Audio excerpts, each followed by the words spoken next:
नमस्कार, मैं हूं अंकुर और आप देख रहे हैं सत्यहिंदी.com। सत्य हिंदी की एंड्रॉयड ऐप डाउनलोड करने के लिए इस वीडियो के डिस्क्रिप्शन में जाइए, वहां पर आपको एक लिंक मिलेगा, वहां से आप ऐप डाउनलोड कर सकते हैं। अब एक नजर डाल लेते हैं अब तक की खबरों पर। विपक्षी दलों के विरोध के बीच चुनाव कानून संशोधन विधेयक 2021 मंगलवार को राज्यसभा में पास हो गया। सोमवार को यह लोकसभा में पास हुआ था। विधेयक में वोटर आईडी कार्ड को आधार कार्ड से जोड़ने का प्रावधान है। विपक्षी दलों ने विधेयक का विरोध करते हुए सदन से वॉकआउट कर दिया। BJP, JDU, YSRCP, AIADMK, BJD और डीएमसी-एम के सांसदों ने चुनाव कानून संशोधन विधेयक 2021 का समर्थन किया, जबकि कांग्रेस, टीएमसी, वाम दलों, डीएमके और एनसीपी ने इसका विरोध किया। लोकसभा में कांग्रेस संसदीय दल के नेता अधीर रंजन चौधरी ने कहा कि विधेयक सुप्रीम कोर्ट के आदेश के खिलाफ है और हमारी निजता का उल्लंघन करता है। ये लोगों से उनके वोट देने के हक को छीन सकता है। टीएमसी के राज्यसभा सांसद डेरेक ओब्रायन को बाकी सत्र के लिए निलंबित कर दिया गया है। उन पर आरोप है कि चुनाव सुधार संशोधन विधेयक 2021 पर बहस के दौरान रूल बुक अध्यक्ष के आसन की ओर फेंकी थी। वहीं इसको लेकर डेरेक ओब्रायन ने ट्वीट कर कहा कि पिछली बार वे राज्यसभा से उस समय निलंबित हुए थे जब सरकार किसान कानून को जबरन पास करा रही थी। उन्होंने कहा कि सबको पता है कि बाद में क्या हुआ। डेरेक ओब्रायन ने कहा कि उन्हें इसलिए निलंबित किया गया है क्योंकि वे संसद का मजाक कर रही बीजेपी और चुनाव सुधार संशोधन विधेयक का विरोध कर रहे थे। उन्होंने उम्मीद जताई कि कृषि कानूनों की तरह ये भी सरकार वापस लेगी। कांग्रेस महासचिव प्रियंका गांधी वाड्रा ने आरोप लगाया है कि उनके बेटे का इंस्टाग्राम अकाउंट केंद्र सरकार ने हैक करा दिया है। दरअसल प्रियंका से पत्रकारों ने फोन टैपिंग पर सवाल पूछा। इस पर प्रियंका ने आरोप लगाते हुए कहा कि फोन टैपिंग छोड़िए, मेरे बच्चों के इंस्टाग्राम अकाउंट हैक किए जा रहे हैं। प्रियंका के बेटे रोहन वाड्रा और बेटी मिराया वाड्रा इंस्टाग्राम पर काफ़ी सक्रिय रहते हैं, लेकिन दोनों ही राजनीति के संबंध में कुछ भी नहीं डालते हैं। दोनों के अकाउंट प्राइवेट कैटेगरी में हैं। अखिलेश यादव और उनकी पार्टी के नेताओं ने कल आरोप लगाया था कि मोदी सरकार सपा नेताओं के फोन टैप करवा रही है। यूपी की निषाद पार्टी रोजाना नया पैंतरा बदल रही है। अब उसने बीजेपी से विधानसभा में 24 सीटें मांगी हैं। हाल ही में निषाद पार्टी और बीजेपी का गठबंधन हुआ है। निषाद पार्टी ने बीजेपी को पूरी तरह दबाव में ले लिया है। पहले उसने निषाद समाज के लिए आरक्षण की मांग की और अब 2 दर्जन सीटों की मांग रखती है। राजनीतिक विश्लेषकों का कहना है कि बीजेपी से गठबंधन को लेकर निषाद पार्टी बहुत गहरी राजनीति कर रही है। आने वाले दिनों में तस्वीर और साफ हो जाएगी। इससे पहले निषाद कह चुके हैं कि अगर बीजेपी को सरकार बनानी है और निषादों के वोट चाहिए तो चुनाव से पहले निषादों के लिए आरक्षण का ऐलान करना होगा, जिसके बाद अब निषाद और बीजेपी के बीच हुए गठबंधन पर सवाल उठने लगे हैं। प्रधानमंत्री नरेंद्र मोदी ने प्रयागराज में कन्या सुमंगला योजना की शुरुआत की। इस मौके पर उन्होंने विरोधी दलों पर जमकर हमला बोला। पीएम मोदी ने कहा कि उत्तर प्रदेश की बेटियों ने तय किया है कि वो पुरानी सरकारों को सत्ता में नहीं आने देंगी। उन्होंने कहा कि 5 साल पहले यूपी की सड़कों पर माफिया राज था, जिसके कारण महिलाओं का सड़कों पर निकलना मुश्किल था, लेकिन योगी जी ने इन गुंडों को सही जगह पहुंचाया है। आज यूपी में सुरक्षा भी है और अधिकार भी है। यूपी में व्यापार भी है। प्रयागराज में यूपी की महिलाओं को संबोधित करते हुए पीएम मोदी ने स्वयं सहायता समूह के खातों में 1000 करोड़ रुपए की राशि हस्तांतरित की, जिससे लगभग 16 लाख महिला सदस्यों को लाभ मिलने की उम्मीद जताई जा रही है। इसके साथ ही पीएम मोदी ने लड़कियों की शादी की उम्र बढ़ाने को लेकर कहा कि बेटियां भी चाहती थीं कि उन्हें उनकी पढ़ाई लिखाई के लिए आगे बढ़ने के लिए समय मिले, बराबर अवसर मिले। इसलिए बेटियों के लिए शादी की उम्र को 21 साल करने का प्रयास किया जा रहा है। समाजवादी पार्टी के अध्यक्ष और पूर्व मुख्यमंत्री अखिलेश यादव ने आज मैनपुरी में जनसभा को संबोधित किया। इस दौरान उन्होंने मुख्यमंत्री योगी और बीजेपी को जमकर निशाने पर लिया।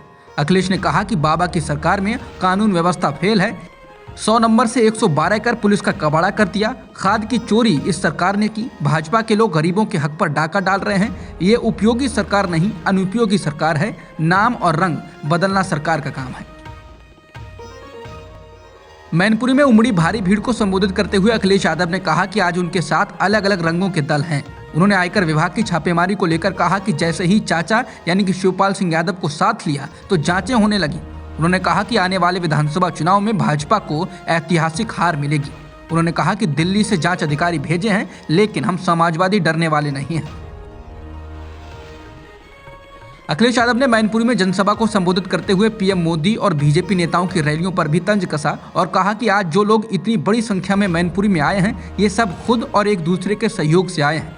लेकिन बीजेपी की रैली सरकारी रैली होती है, सपा की रैली जनता की रैली है। अखिलेश ने कहा कि पीएम की रैली प्रयागराज में है, लेकिन महिलाओं को मैनपुरी और बाकी जिलों से लेकर जाया जा रहा है।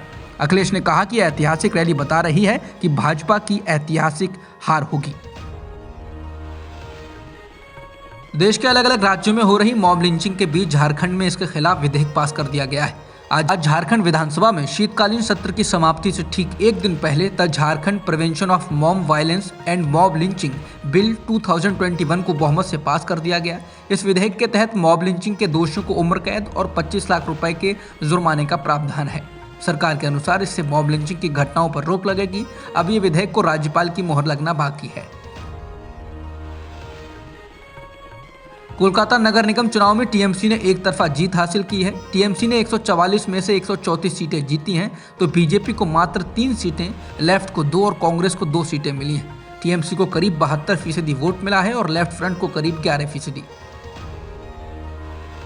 बीएसपी के सांसद कुंवर दानिश अली कोरोना पॉजिटिव हो गए हैं। उन्होंने ट्वीट कर खुद के पॉजिटिव होने की जानकारी दी। कुंवर दानिश अली सोमवार तक लगातार संसद के शीतकालीन सत्र में शामिल हुए थे। उन्हें वैक्सीन की दोनों डोज लग चुकी थी, बावजूद इसके वो कोरोना पॉजिटिव हो चुके हैं। उन्होंने सभी सांसदों से अपील की है कि उनके संपर्क में आए सभी लोग खुद का कोरोना टेस्ट करा लें और खुद को आइसोलेट कर लें। ब्राह्मणों के लिए अपशब्द का प्रयोग करने वाले जीतन राम मांझी की जीभ काटने वाले को 11 लाख रुपए का इनाम देने का ऐलान किया गया है। बिहार में बीजेपी नेता गजेंद्र झा ने ये ऐलान किया है। बता दें कि हिंदुस्तानी अवाम मोर्चा के प्रमुख जीतन राम मांझी ने बीते दिनों ब्राह्मणों के लिए अपशब्द का प्रयोग किया था। हालांकि उन्होंने इस पर सफाई दी थी, माफी मांगी थी और ये भी कहा था कि वे ब्राह्मणों को अपना भाई समझते हैं और उनका सम्मान वैसे ही करते हैं जैसे अपने घरों के लोगों का। लेकिन इससे बवाल शांत नहीं हुआ। गजेंद्र झा ने इस मामले को सनातन धर्म से जोड़ दिया और कहा कि इस सनातन धर्म का अपमान है और ऐसा करने वालों को सजा दी जानी चाहिए। उन्होंने कहा कि अगर मांझी हिंदू सनातन धर्म को नहीं मानते हैं तो उन्हें धर्म परिवर्तन कर लेना चाहिए। जो भी ब्राह्मण का बेटा समुदाय के खिलाफ अपमानजनक ट्वीट करने वाले मांझी की जुबान काटेगा, उसे 11 लाख रुपए का नगद इनाम दिया जाएगा। आरएसएस प्रमुख मोहन भागवत और मुलायम सिंह की एक तस्वीर वायरल हो रही है। ये तस्वीर उपराष्ट्रपति वेंकैया नायडू। इसको लेकर कांग्रेस ने समाजवादी पार्टी पर तंज कसा और पूछा है कि नई सपा में सा का मतलब संघवाद है। इसको लेकर अब समाजवादी पार्टी ने आपत्ति जताई। समाजवादी पार्टी ने कहा है कि राजनीतिक शिष्टाचार भूल चुकी है कांग्रेस। समाजवादी पार्टी ने कहा कि जिस कार्यक्रम की तस्वीर लगा रही है कांग्रेस, उसी कार्यक्रम में कांग्रेस की सहयोगी एनसीपी के नेताओं ने भी नेताजी का आशीर्वाद लिया। इस पर कांग्रेस क्या कहेगी?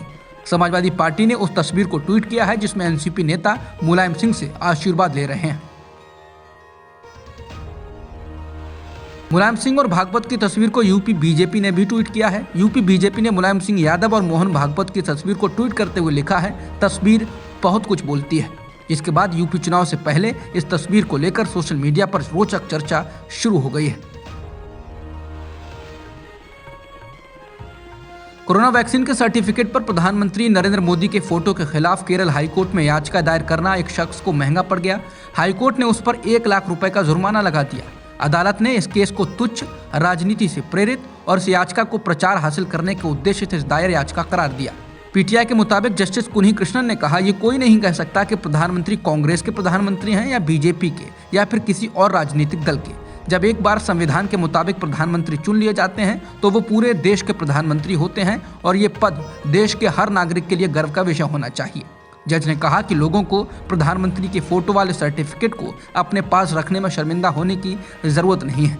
अदालत ने कहा कि याचिकाकर्ता 6 हफ्ते के भीतर 1 लाख रुपए जमा करें। ऐसा न करने पर उनकी संपत्तियों को बेचकर इसकी भरपाई की जाएगी। अदालत ने इस याचिका को गैर जरूरी याचिका भी करार दिया। ये याचिका आरटीआई कार्यकर्ता पीटर माइली परमिल ने दायर की थी। पीटर का कहना था कि निजी अस्पतालों में जब लोग पैसे देकर वैक्सीन लगवा रहे हैं तो उसके सर्टिफिकेट पर प्रधानमंत्री का फोटो होना मौलिक अधिकारों का उल्लंघन है। अब तक की खबरों में इतना ही। बाकी खबरों के लिए बने रहिए सत्यहिंदी.com के साथ। सत्य हिंदी का ऐप डाउनलोड करें गूगल प्ले स्टोर पर।